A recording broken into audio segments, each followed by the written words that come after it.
السلام علیکم ورحمۃ اللہ وبرکاتہ۔ بسم اللہ الرحمن الرحیم۔ آج کی تعلیم فضائل تبلیغ پیج نمبر 604 سے ہے۔ نبی کریم صلی اللہ علیہ وسلم کا ارشاد ہے کہ اس شخص کی مثال جو اللہ کی حدود پر قائم ہے اور اس شخص کی جو اللہ کی حدود میں پڑھنے والا ہے اس قوم کی سی ہے جو ایک جہاز میں بیٹھے ہوں اور قرا سے مثلاً جہاز کی منزلیں مقرر ہو گئی ہوں کہ بعض لوگ جہاز کے اوپر کے حصے میں ہوں اور بعض لوگ نیچے طبق کے حصے میں ہوں۔ جب نیچے والوں کو پانی کی ضرورت ہوتی ہے تو وہ جہاز کے اوپر کے حصے میں آ کر پانی لیتے ہیں۔ اگر وہ یہ خیال کر کے کہ ہمارے بار بار اوپر پانی کے لیے جانے سے اوپر والوں کو تکلیف ہوتی ہے اس لیے ہم اپنے ہی حصے میں یعنی جہاز کے نیچے کے حصے میں ایک سوراخ سمندر میں کھول لیں جس سے پانی یہاں ہی ملتا رہے، اوپر والوں کو ستانا نہ پڑے، ایسی صورت میں اگر اوپر والے ان احمقوں کی اس تجویز کو نہ روکیں گے اور خیال کر لیں گے کہ وہ جانے ان کا کام، ہمیں ان سے کیا واسطہ، تو اس صورت میں وہ جہاز غرق ہو جائے گا اور دونوں فریق ہلاک ہو جائیں گے، اور اگر وہ ان کو روک دیں گے تو دونوں فریق ڈوبنے سے بچ جائیں گے۔ صحابہ کرام رضی اللہ تعالیٰ عنہ نے حضور اقدس صلی اللہ علیہ وسلم سے ایک مرتبہ دریافت کیا کہ ہم لوگ ایسی حالت میں بھی تباہ و برباد ہو سکتے ہیں جبکہ ہم میں صلح اور متقی لوگ موجود ہوں؟ حضور صلی اللہ علیہ وسلم نے ارشاد فرمایا کہ ہاں، جب خباثت غالب ہو جائے۔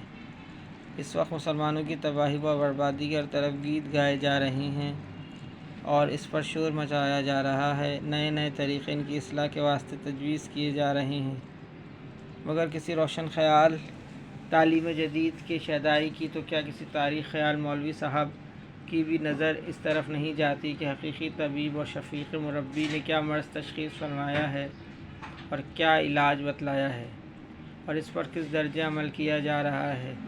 کیا اس ظلم کی کچھ انتہا ہے کہ جو سبب مرض ہے، جس سے مرض پیدا ہوا ہے، وہی علاج تجویز کیا جا رہا ہے کہ دین کی ترقی کے لیے دین و اسباب دین سے بے توجہی کی جا رہی ہے، اپنی ذاتی رائیوں پر عمل کیا جا رہا ہے، تو یہ مریض کل کی جگہ آج ہلاک نہ ہوگا تو کیا ہوگا؟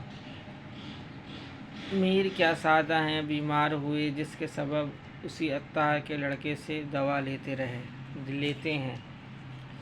بس بھائی دوستو، جو کچھ پڑھا اور سنا گیا اللہ تعالیٰ ان سب باتوں کو پڑھنے اور سننے سے زیادہ عمل کرنے کی توفیق نصیب فرما دے اور ان تمام باتوں کو دوسروں تک پہنچانے والا بنا دے۔ اللہ پاک نے یہ نبیوں والا کام میری، آپ کی اور تمام عالم کے تمام مسلمانوں کی ذمہ داری لگائی ہے۔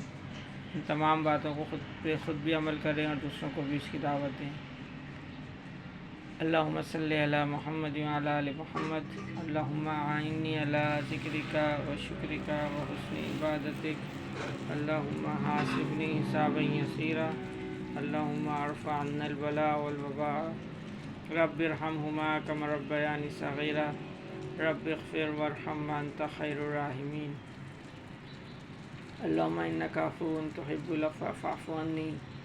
یا اللہ پاک، جتنے مسلمان اس دنیا سے جا چکے ان سب کی بخشش و مغفرت فرما دیجیے۔ یا اللہ پاک، جو مسلمان بیمار ہیں اسپتالوں میں، گھروں میں، ان سب کو صحت کاملہ عاجلہ مستمرہ دائمہ نصیب فرمائیے۔ یا اللہ پاک، جو پریشان حال ہیں ان سب کی پریشانی کو ختم فرما دیجیے۔ یا اللہ پاک، ہمارے گناہوں کو معاف فرما دیجیے۔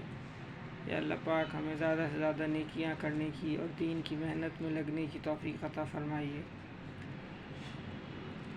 ربنا هب لنا من ازواجنا وذرياتنا قرة اعین واجعلنا للمتقین اماما۔